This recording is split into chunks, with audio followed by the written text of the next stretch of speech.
a good speaker ought to ask you, hey, tell me a little bit about your event.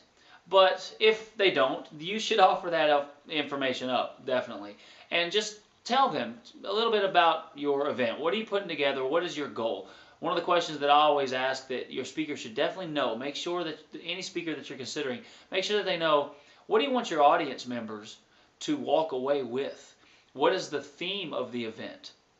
Because a speaker ought to be able to incorporate the theme of your event, the main goal of your event, what you want your students to walk away with. They should be able to pepper that all throughout their presentation and customize that. They shouldn't just be like a canned message and this is what's memorized and this is what you get. They should be able to customize that and tailor it to your specific needs.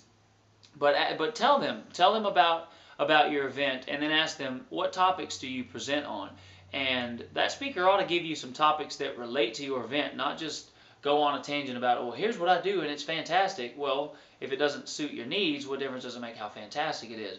So a speaker ought to listen to you, listen to your event, and then their job is to know their material so well, know their programs, know what they offer you so well, that they can then tell you about what they do, but with your event in mind, and tailor it to fit your needs. And they need to be able to do it just, quick, off the top of their heads. That proves experience. If they sound hesitant or, and then what I'll do for you is, they haven't done this enough. They're not comfortable enough with their own stuff. So how can you present confidence to a group of teenagers if you're not confident with what it is that you do?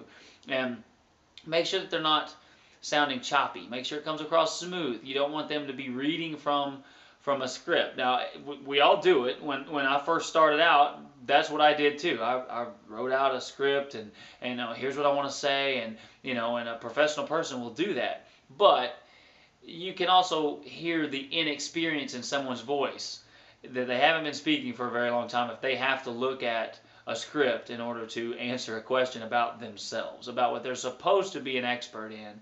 Shouldn't have to read a script. So make sure they can just rattle it off real smooth and it doesn't sound like they're reading from something. And make sure that whatever it is that they're telling you that they do, here's the topics that I present on, make sure that it fits your event and your needs, and they're not just making it sound like it does when it really doesn't.